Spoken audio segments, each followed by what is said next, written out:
All right. Hi, everyone. This is class 2. We are going to go over outlining, citing sources, as well as chapters 4 through 7 for your quiz. So if you look at week 2, under modules, you'll see that you have a discussion board post, a quiz. There is a link for a really cool, I like it. It's a little old school, but it gives you a lot of different resources for public speaking and people who do speeches. So we have a paper. It does say 0 points, so I understand that might be confusing, but again, I needed to add some things but don't want to change my point value. So this one is based on if you complete it, so incomplete, not complete, so just do it. It's pretty easy, 1 to 2 pages, and under the assignment you can see some questions that I listed to kind of help you. So if you want to follow along, you should have the textbook open, as well as the Practical Public Speaking Outline Writing Guide and the Guide to APA Style Basics, all of which are under files. Okay, so outlining. I hope that you're looking at this because it would be helpful if I had it like behind me or something, but I am not going to have the time to be able to edit all these videos and somehow incorporate that. So try to follow along. The first page of the outline writing guide, we have kind of the format of how an outline should look. So we have our introduction, which contains the attention getter, the thesis, where we establish our credibility and we preview our points. Then we have our body paragraph 1, and you'll see PCIA, which stands for Preview, Cite, Interpret, Apply. This is just a guideline. I encourage you to write a normal body paragraph, almost as if you would for an essay, and see if it follows that. If it doesn't, you might be reminded, oh, I should have a source here. I should cite a source in the middle of here. I should preview it before I cite it. Apply it to the whole body of that paragraph, that point that I'm trying to make. We need to have transitions. They can be as simple as, so I just discussed my first point of why the federal government should fund embryonic stem cell research, and now I'm going to move on to some research supporting that. So body paragraph 2, again, preview, cite, interpret, apply, PCIA, transition into body point 3, and then our conclusion is where it's different, but it kind of mirrors the introduction. So we review our points, we restate our thesis, we give a reason to remember, and we provide a creative conclusion, linking back to the introduction. So let's say our attention getter, we tell a story about embryonic stem cell research could help people with diabetes, could actually cure diabetes, some science shows, some studies show. So maybe we tell a story about someone who might be able to be cured from embryonic stem cell research. And in the end, we might link back to that same story. That would be considered a creative conclusion, kind of providing that full circle. I've seen this done really creatively by a student who gave a speech on natural hair in the workplace and other diversity related things in the workplace and discrimination in the workplace. And she started with a story about a girl going into an interview at a chain restaurant with natural hair. She interviewed really well, felt that it went really well. And as she was leaving, an employee came out and said, hey, the manager wanted me to tell you that you should fix your hair and then you would be qualified for the job. And we didn't know that the story was about the speaker until the end, when she said, so the story that I told you at the beginning about that girl that we all felt really bad for, that was me. That really did happen. That happened to me. I think stories like that are really cool. Not to say that you need to like tell us your deep secrets and things like that to make it credible, but I think stories and narrative and things like that really inspire the listener and inspire us to be informed or persuaded, and give us a different thing to think about. I have a lot of speeches that focus on PTSD, and students often use quotes from past military people or people who have suffered domestic abuse or rape and things like this.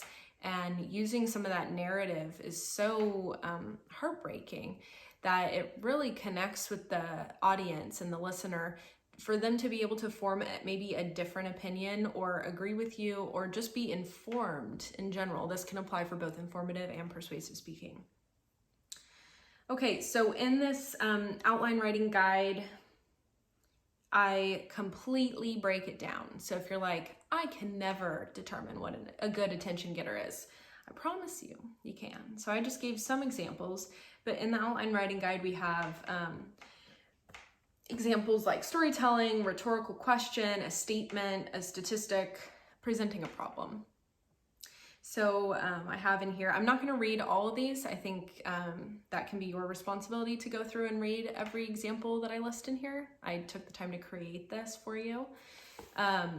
But for example, I have under each of these, question to ask yourself if you're still having trouble, if like storytelling doesn't bring an idea to your mind or you don't have a good statistic or something, ask yourself, why should my audience be listening to me? We want to be presenting our well-prepared and practiced speeches to an active listening audience. And one way to create this environment is to grab their attention early on. An engaged audience is much easier to present to. So please utilize one of the listed attention getters. If you think of another way that is not on this list that you think would work, I will say that sometimes people think telling a joke is a good attention getter. I promise you, it is not. Unless you're an actual comedian, it is not a good attention getter. And especially if you consider the fact that this is going to be recorded and most likely you won't have an audience that's laughing, it might be lost. It could throw off the flow of your speech, and I've seen that happen more than once. So that is why it's not listed on here. So if you think, I'll tell a joke, probably not. Probably don't do it. Okay, so then we have the thesis statement. This is your main idea, and what I usually refer to it as is the specific purpose. So for your informative speech or even your organization speech, your specific purpose is going to be to inform my audience about a specific nonprofit in Santa Cruz County. Or maybe it is to inform my audience about what is embryonic stem cell research. So that's your statement of purpose, your specific purpose. It should be simple and to the point. It is one single line. I gave this example in the last video with the specific purpose for a persuasive speech, to persuade my audience why the federal government should fund embryonic stem cell research. So you can see I give there for persuasive speaking, which we'll talk about later down the line, is an action, a call to action, what someone should be doing. With informative speaking, it's a little bit easier, more simple. We're just looking for what you're going to tell us about, what it is. It could be to inform my audience how to make a chai tea latte. That was one that my partner did in our public speaking class. So next we have established credibility. This is, why should the audience listen to you? Who are you to tell them? What research have you done? So why can they trust what you're saying? And including this line in your speech kind of gives that credibility. And it might be difficult for you to think of, but it could be as simple as saying, through extensive research, I'm here today to present to you why embryonic stem cell research should be federally funded, because I've done this research. It could also be, if we talk about chai tea latte, as a Starbucks barista for 3 years, I am informed on this matter and can very easily tell you how to make this drink. Okay. And also that's something to consider with your informative speeches, right? If you're doing a process related thing, keep in mind that you're doing a podcast. So maybe you want to link to a video, maybe you want to have a really skilled person be a voice on it as well. So lastly, in our introduction, we have our preview points, which to me, this is the most important. So now you have our attention, but where are you going to take us? This is where people really lose their audience, because all of a sudden you start rambling on and then you're at the conclusion and I don't know what the hell you were supposed to be talking about, right? So this is why the preview points and our transitions are so important. They tell us where we're going, where we've been, and reminding us, because you have to remember, right? As an audience, you forget what is going on throughout the speech, because all of a sudden you're thinking about dinner and how much you want Taco Bell or whatever. And then you realize, oh shit, there's a speaker in front of me that I totally forgot that I'm listening to. But then you as a speaker remind them where you were, where you've been, where are you going, what they should think, what they have learned from this speech. So in our preview points, what you'll be speaking on, most speeches have 3 points. This just makes it easy if you keep it at 3. So let's see what else I have in here for you. If you go under files and look at speech examples, you will see speeches that show you the 3 main points, and it'll be boom, boom, boom. And the introductions, how they sometimes even creatively connect back. That is what I want to see.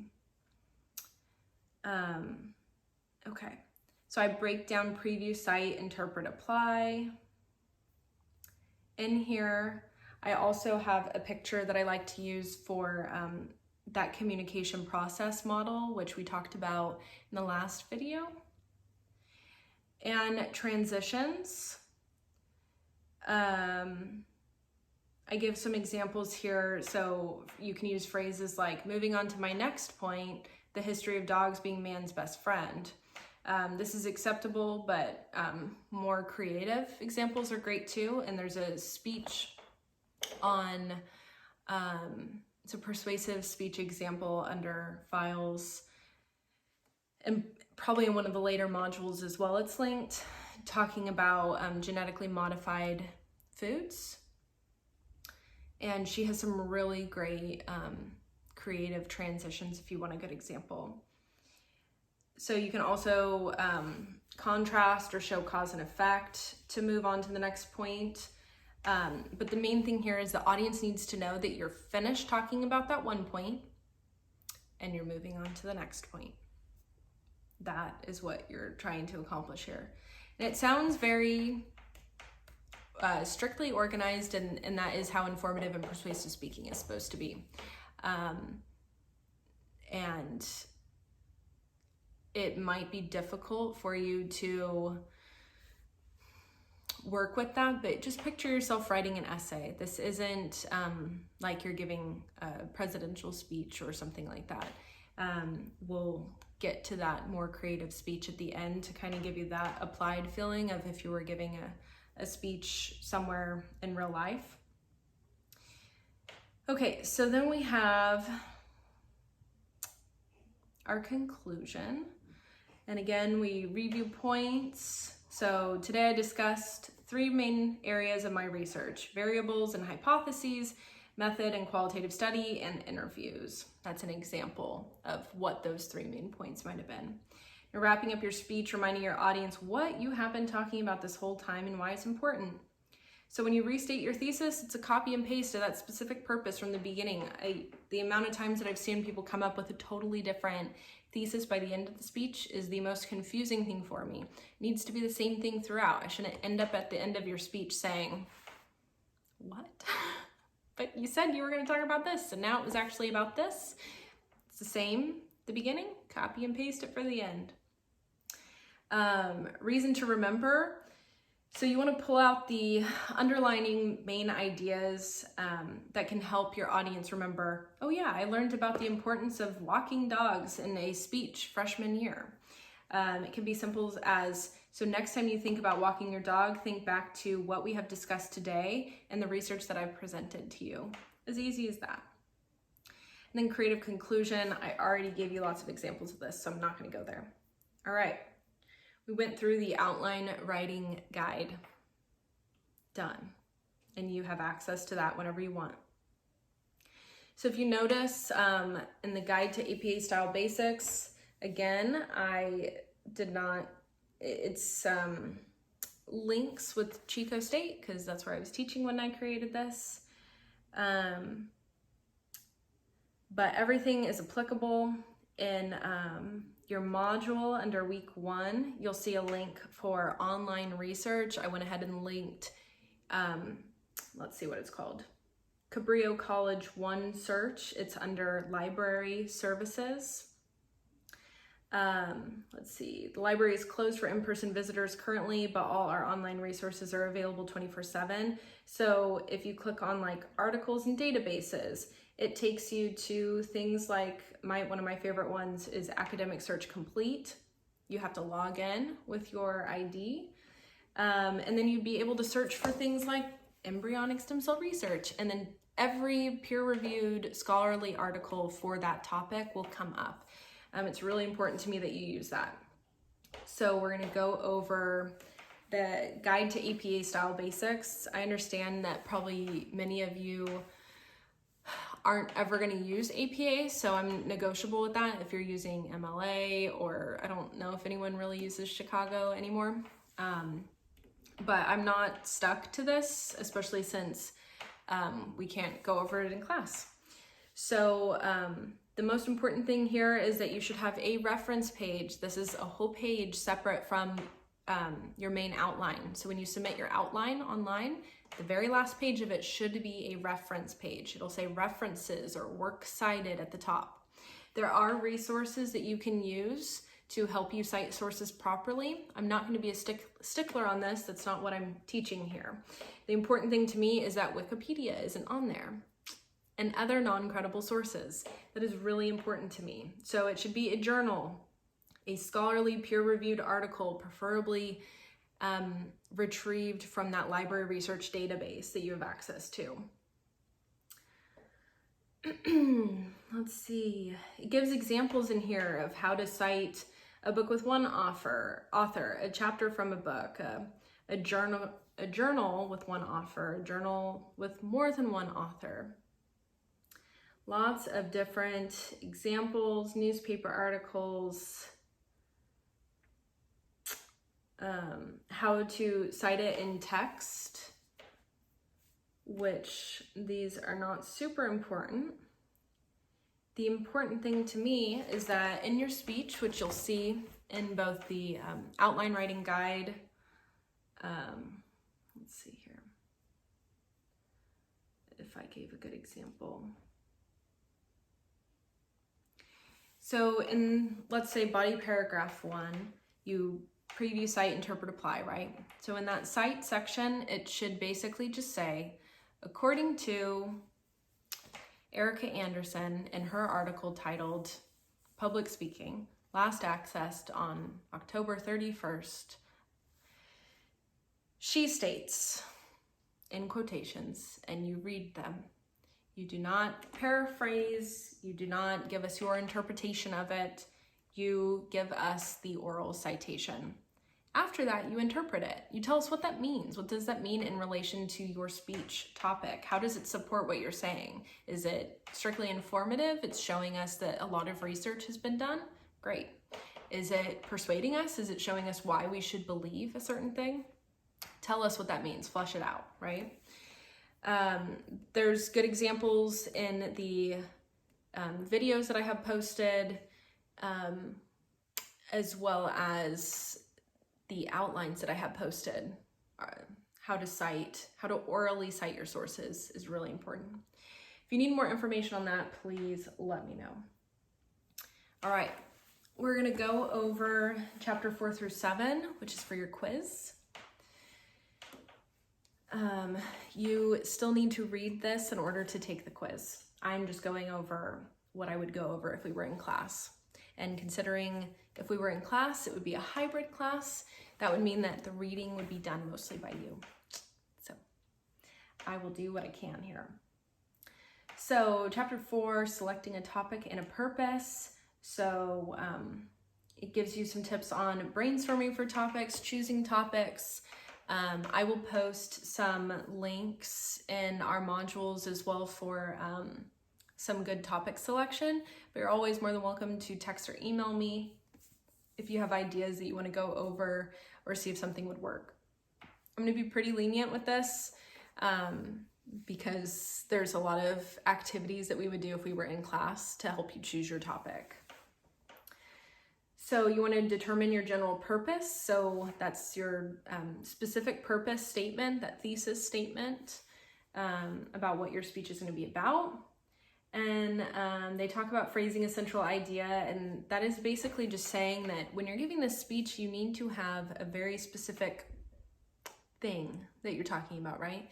Not bouncing around, not ending up at the speech saying, well, wait, I thought that we were learning about this, not that. It's really important. So chapter 5 is analyzing your audience, which is going to be difficult to do in class. We would do a lot of topic shopping and things like this to help you get an idea of who's in class with you and what they might be interested in learning about. They talk about audience-centeredness, your classmates as an audience, and the psychology of audiences, which I think is interesting. They go over demographic analysis of audiences, age, gender, sexual orientation, racial, ethnic, cultural background, religion, group membership, and things like this. Just to help you with this a little bit, something that you, if you're thinking, this is gonna be so hard, how do I know what my online people in this class care about? Well, you can assume a couple of things, right? That most everyone probably lives in Santa Cruz County. They are all students at Cabrillo, and they're all going through the same political climate that we're going through right now. So those are a couple things that you can think about when you think of, I don't know my audience. Well, you do know a couple of really fundamental things about them. So situational audience analysis, I talk about size, physical setting. These are all things that are good to think about in the context of public speaking. If you're someone who pictures yourself giving a speech in the future, learning about how to manage kind of a room or the specific location where you're giving a speech, I think is really important. And then of course, adapting to the audience before and during a speech. Chapter 6 is on gathering materials. So we kind of talked about this, right? They go over using your own knowledge and experience. That does not count as a source. However, I will say a good example would be if you are military personnel and you are talking about something really specific related to the military, you are probably a great source to use, but you should not be the only source that is used in your speech. Giving an example, maybe you're talking about alcoholism or drug abuse. Giving an example about a family member or something like that, that could be something that's used as like an attention getter or something, and one of those things where we loop back as a creative conclusion. It's not a source. It doesn't necessarily make you an expert on the topic. We need credible, peer-reviewed, academic, scholarly sources. Try to emphasize that a lot. So chapter 6 is all on these things that I've already basically talked about.